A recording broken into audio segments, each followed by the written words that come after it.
So thank you. And amidst all this talk of climate and sustainability that we're going to hear this week, I'm going to throw some weather at you. And because I also know this is the very beginning of the forum here, I have all of your undivided attention, I'm also just going to throw my conclusion out at the very beginning. And basically what I'm going to talk about is how when we discuss changing climate, we're really also talking about changing weather. And you really can't deal with one without dealing with the other. And I'll explain why. And yes, I am a meteorologist, and no, we're not all like that guy. You probably have an image of your head as some really perky guy on TV who's all over dramatic about impending doom. Like, oh, the weather this weekend, there's going to be a major storm that could affect millions of people. And I'll tell you, especially well, stay tuned for my full forecast at the end of this newscast. Now, we're not really like that. It really wouldn't give a lot of, what we actually do for a living. And there are meteorologists forecasting and researching every aspect of our atmosphere. And if that wasn't stressful enough, it's only become more stressful in the future thanks to climate change. It's going to raise just a few questions. Are we as meteorologists prepared to forecast future weather? Are you as businesses aware of and ready to mitigate the impacts from that weather? And are we ever going to stop making misunderstood weather terms go viral? Which I all hope we can agree is yes, because this has developed a nervous tick in my body whenever I hear the phrase polar vortex. Now, forecasting the weather in the future is going to be one of our greatest challenges. And frankly, it's a challenge that's often overlooked. It's so overlooked it could incur major costs to business and society, especially businesses well, stay tuned for my full thoughts at the end of this discussion. Now I'll get into it. No, that's all right. So basically, there's one thing consistent throughout human existence, it's people's feelings about the weather. I'm sure if there were cameras that existed throughout time, you could find a wet, angry caveman shaking his fist at the sky after a caveman meteorologist told him there was only a 30% chance of rain. But weather impacts extend beyond getting stuck outside without your umbrella. There are serious costs associated with our weather. 2013 actually was a quieter year for the United States, but that still meant there were 7 separate billion-dollar weather disasters. And globally, according to an insurance broker called Aon Benfield, there were 41 separate billion-dollar weather events, the most in history.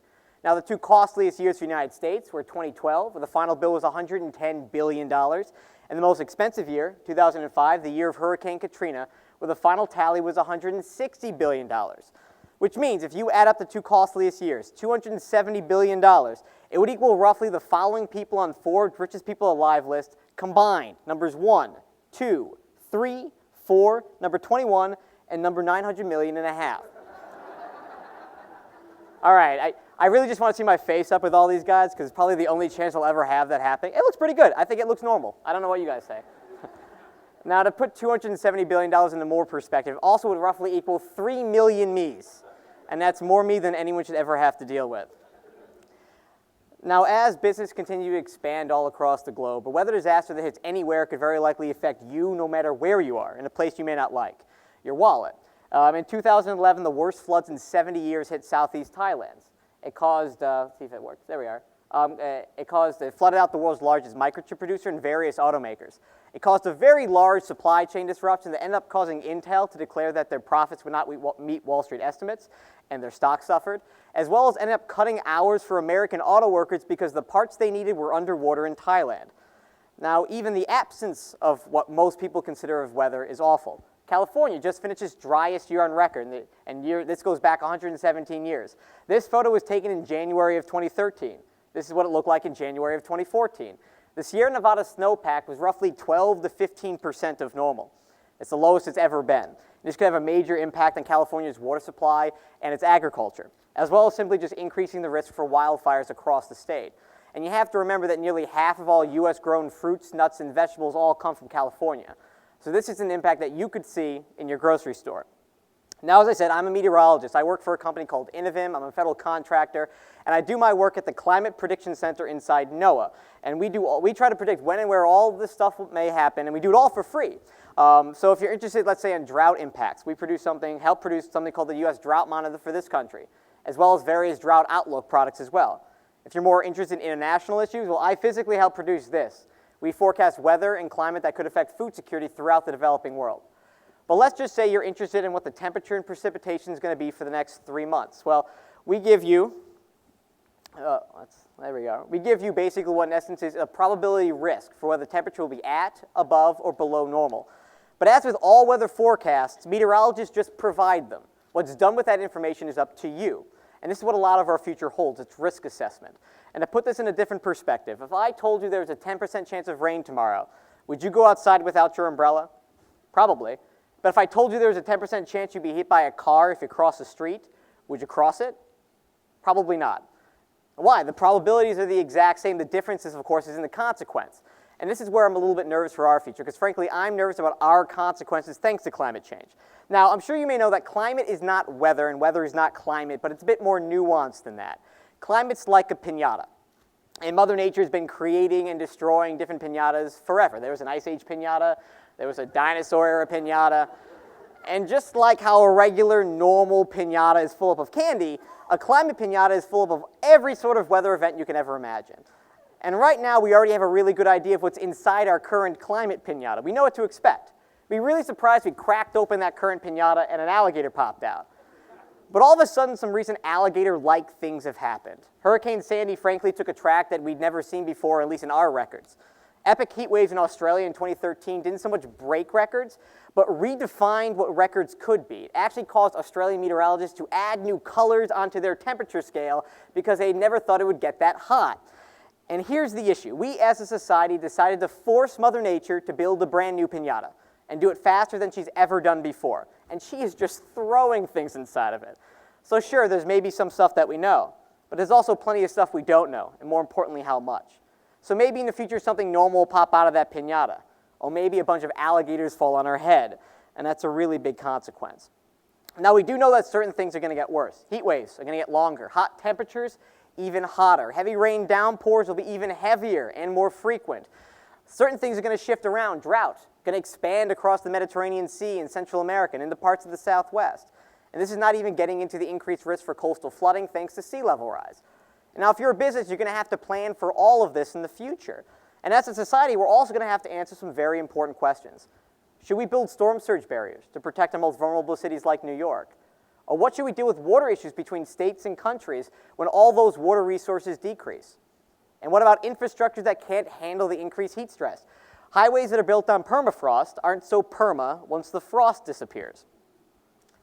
So while obviously a business's sustainability plans are huge going forward, we need to prepare for the weather as well and acknowledge where our current weather enterprise is. Because for a company and its supply chains to be truly sustainable, it not only needs to prepare for climate change, the worst, but also needs to be able to react when the worst, the weather, is forecast to occur in 48 hours. And while weather forecasting has made great strides over the last 20 years, there's still plenty of areas of concern. One of them strictly being our observation network. There's just not enough of it. We have huge gaps over all of the oceans, over Africa, over South America. All of this means less data that we can put into our weather models, which means we produce a worse forecast for you. Now, let's say you have a supply chain or a business interest in Africa. Believe it for me, I forecast the weather for Africa every day. It's difficult. The second largest country on the continent is the Democratic Republic of the Congo. It's the 11th largest country on Earth. If you put it on the map of the United States, it'd be this large, roughly 13 states. There are 5 weather stations in that entire country, and they don't report every day.